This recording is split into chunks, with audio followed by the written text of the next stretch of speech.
I'd gladly like to discuss to all of you the introduction of Bill of Rights. A Bill of Rights is a large extent declaratory of fundamental principles and of the basic rights of the citizenship. It enumerates some of the private and inalienable rights of the people, and it's there been said that the rights protected by the bill are those that inhere in the great essential principle of liberty and free government. Rights in the Bill of Rights are sometimes referred to as natural laws and as being founded in natural right and justice.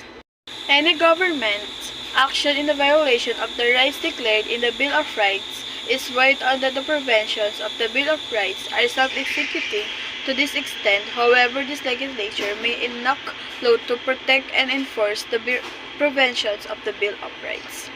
Of the Bill of Rights are not to be construed by them according to their literal meaning, since the declaration of general principles which they contain is not, and from the nature of case cannot be so certainly defined as the form rules for judge decision in every case. They may up to a conscience of the legislature rather than as absolute limitation or its powers. It was held, however, that the provisions of the Bill of Rights are primarily limitation on the government declaring rights that exist without any government has the duty to protect. It's well to remember that the fundamental human rights conferred by the Constitution are not absolute, and courts must be careful not to transmute vital constitutional liberties into doctrine dogma. The Bill of Rights circulate true freedom of each and every individual freedom to choose what they want in life, as long as it is not against the law. Every citizen have the right to experience a harmonious living, to achieve their goals in life. With the Bill of Rights, it can be the safe ground to fulfill their dreams. Good day everyone, I will going to report to you about Bill of Rights. Bill of Rights. Freedom of speech and press.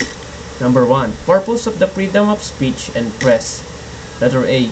To protect the parties in the pre-publication of matters of public event and public measures.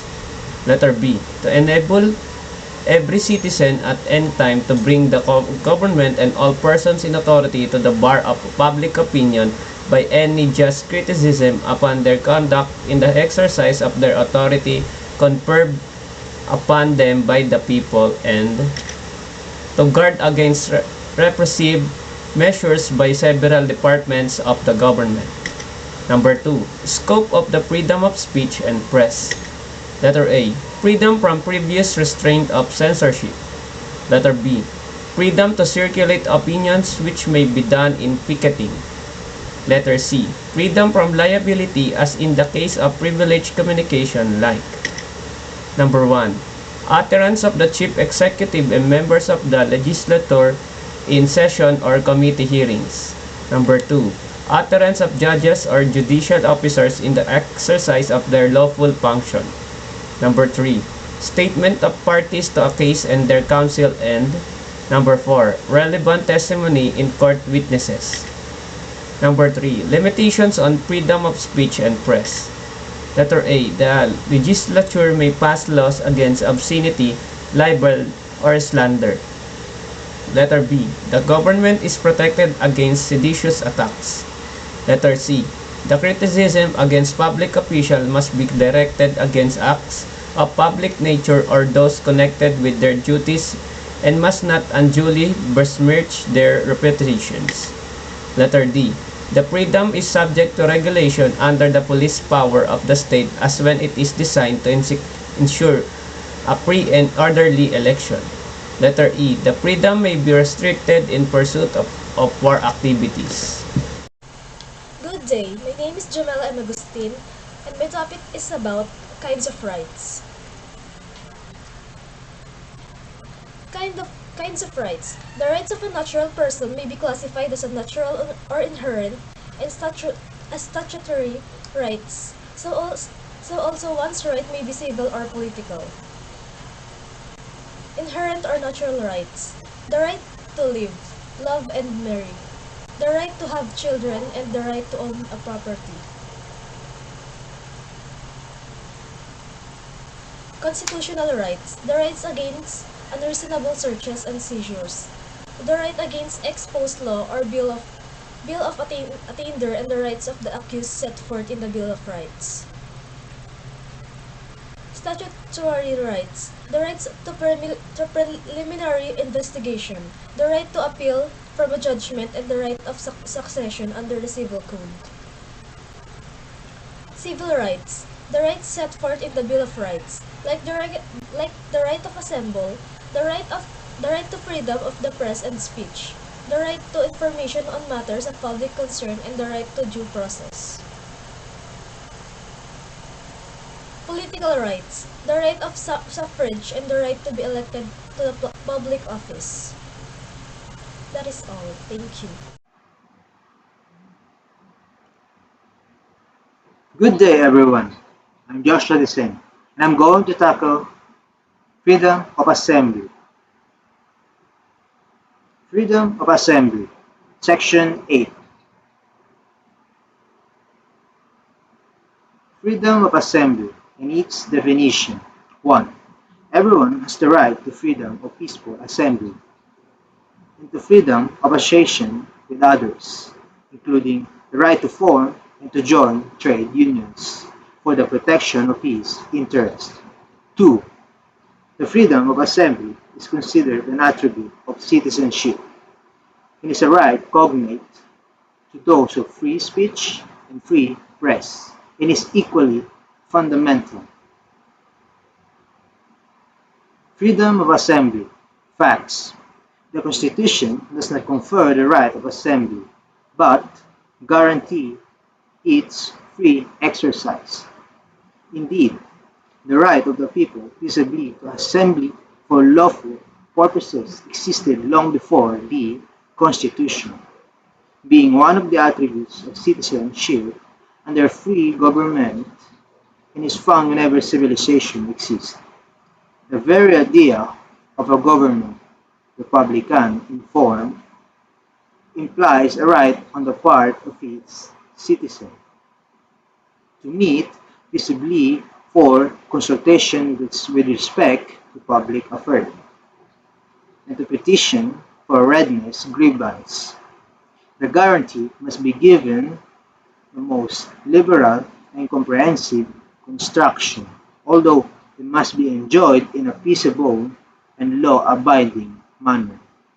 The right to assembly is not absolute. It can be regulated under the police power of the state for the freedom of assembly. It is dependent upon the power of constitutional government to survive. However, the power of the state to abridge freedom of assembly is the exception rather than the rule.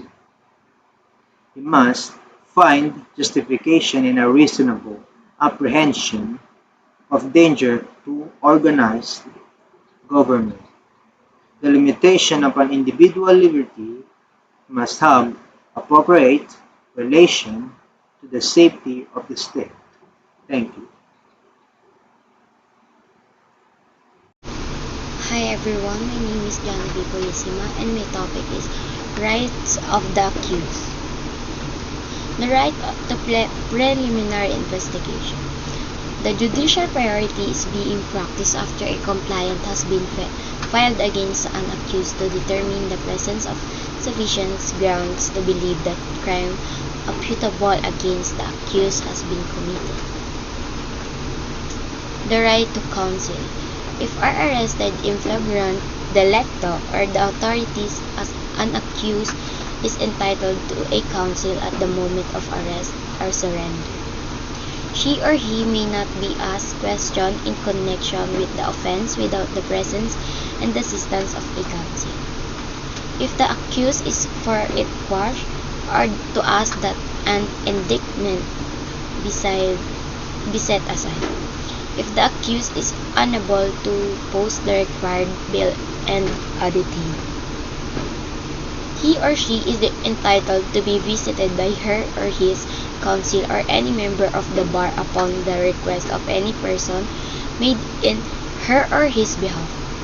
The accused may confer privately with meet her or his counsel at any hour of the day, or in urgent cases even at night time.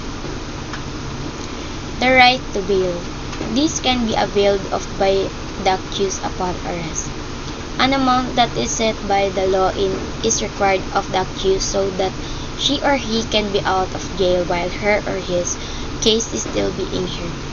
Section 13, Article 3 of the 1987 Constitution. The right to be informed. During custodial investigation, the accused may properly invoke her or his constitutional right against self-incrimination. Section 17, Article 3. The right to remain silent. During custodial investigation, a confession may not be extracted from the accused through the use of violence, force, threat, intimidation, or any other means which vitiates consent. Any confession obtained or secured from the unwilling lips of the accused is admissible in evidence. Section 12(2)(3), Article 3. During an interrogation, the accused may not be placed in secret detention places, solitary or incommunicado, or other similar forms of detention. Section 12(2), Article 3. Custodial investigation means any questioning initiated by law enforcement officers after a person has been taken into custody or otherwise deprived of her or his freedom of action in any significant way. The right to presume innocence, notwithstanding the filing of a case against the accused in court.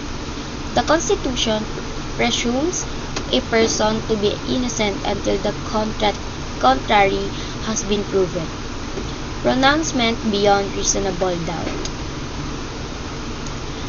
The benefit of society where these operate. Thus, should any of these institutions fail to satisfy the needs of the society where these are established, they are for it their right to exist. The Nstp is no different. Nstp is here because the Philippine society needs it. Nstp is here because we need it. If we truly care to the future, the kids of today are the future.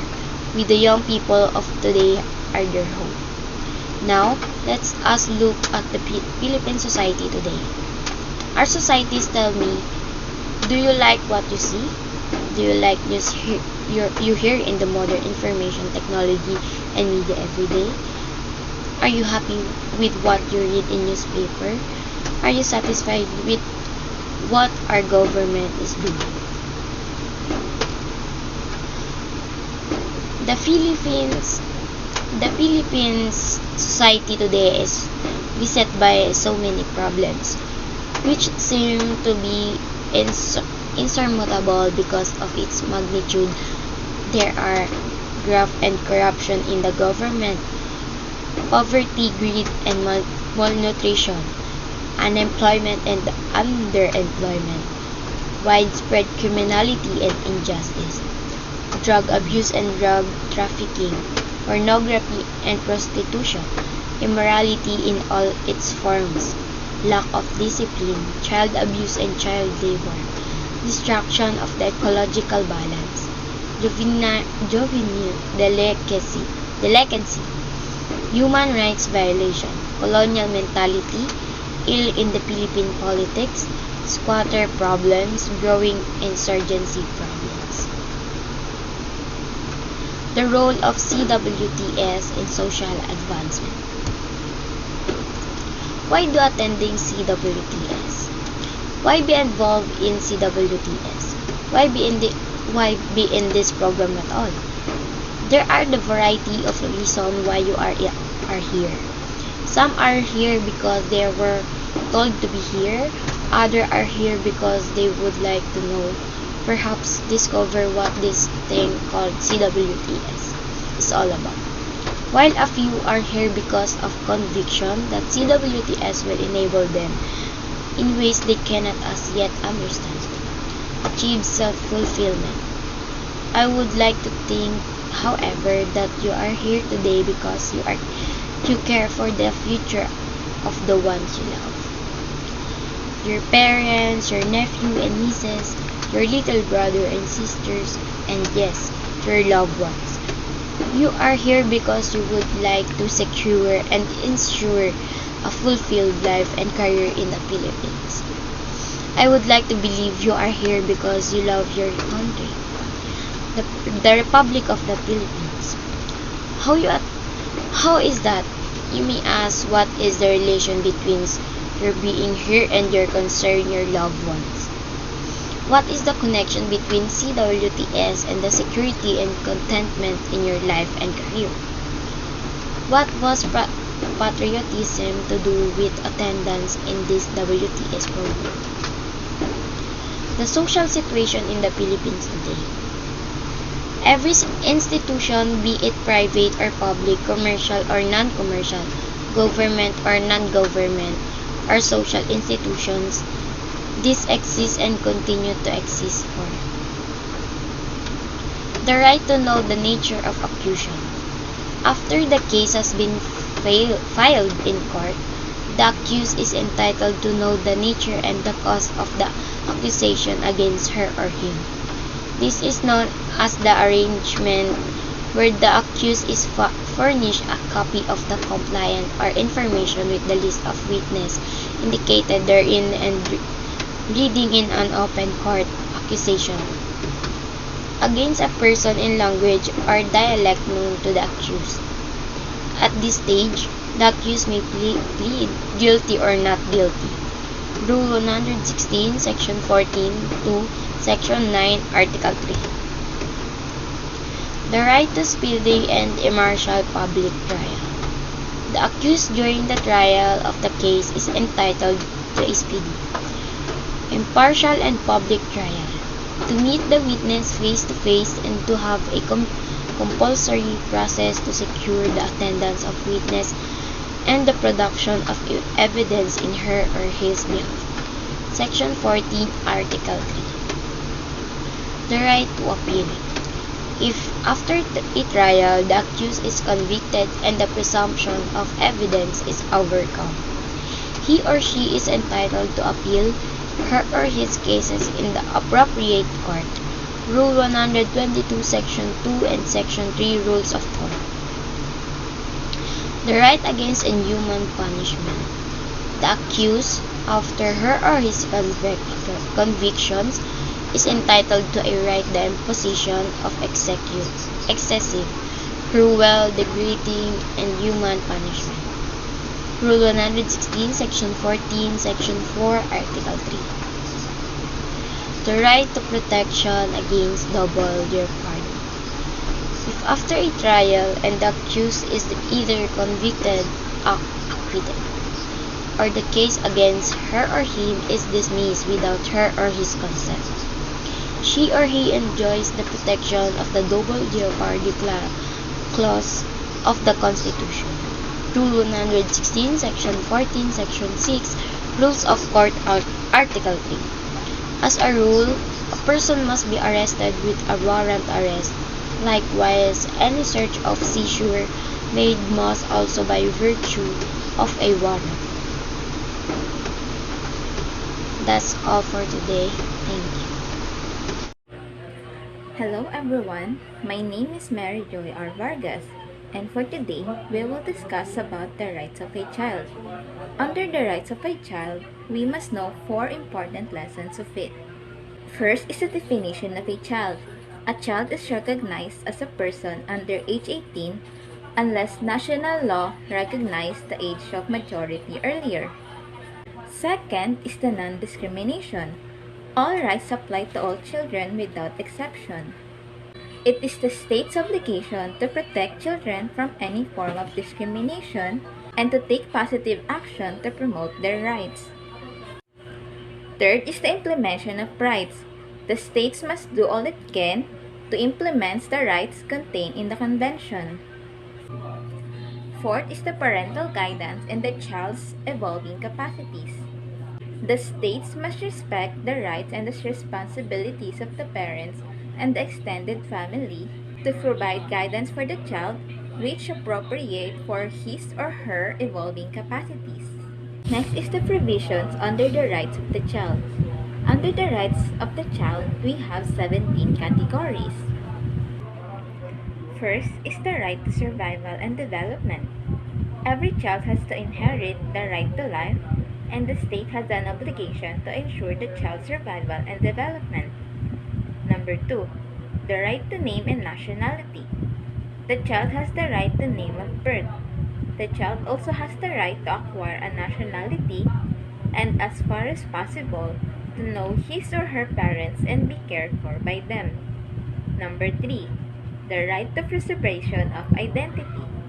The state has an obligation to protect and, if necessary, re-establish basic aspects of the child's identity. This includes names, nationality, and family ties. Number 4, the right to live with his parents.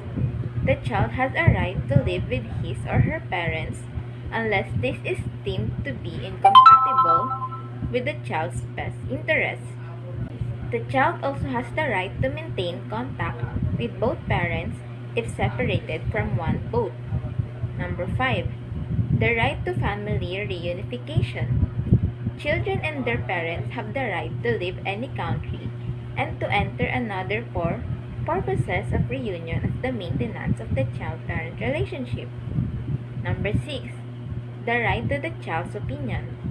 The child has the right to express his or her opinion freely and to have that opinion taken into account in any matter or procedure affecting the child.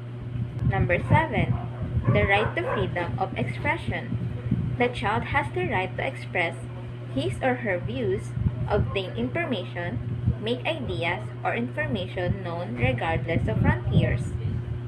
Number 8, the right to freedom of thought, conscience, and religion. The state shall respect the child's right to freedom of thought, conscience, and religion, subject to appropriate parental guidance. Number 9, the right to freedom of association. Children have a right to meet with others and to join or form associations. Number 10, the right to protection of privacy. Children have the right to protection from interference with privacy, family, home, and correspondence, and from label of gender. Number 11, the right of disabled children. A disabled child has the right to special care, education, and training to help him or her enjoy a full and decent life in dignity and achieve the greatest degree of self-reliance and social integration possible. Number 12, the right to health and health services. The child has the right to the highest standard of health and medical care attainable. State shall place special emphasis on the provision of primary and preventive health care, public health education, and the reduction of infant mortality. They shall encourage international cooperation in this regard and strive to see that no child is deprived of access to effective health services. Number 13, the right to social security. The child has the right to benefit from social security, including social insurance. Number 14, the right to standard of living. Every child has the right to a standard of living adequate for his or her physical, mental, spiritual, moral, and social development. Parents have the primary responsibility to ensure that the child has an adequate standard of living. The state's duty is to ensure that his responsibility can be fulfilled. State responsibility can include material assistance to parents and their children. The right to education. The child has the right to education, and the state's duty to ensure that primary education is free and compulsory, to encourage different forms of secondary education accessible to every child, and to make higher education available to all on the basis of capacity. School discipline shall be consistent with the child's right and dignity. The state shall engage in international cooperation to implement this right. Number 16. The right of children of minorities or indigenous populations have the right to enjoy their own culture and to practice their own religion and language. Number 17. The right to leisure, recreation, and cultural activities. The child has the right to leisure, play, and participation in cultural and artistic activities. And our topic for today about rights of the child will end here. Thank you for listening.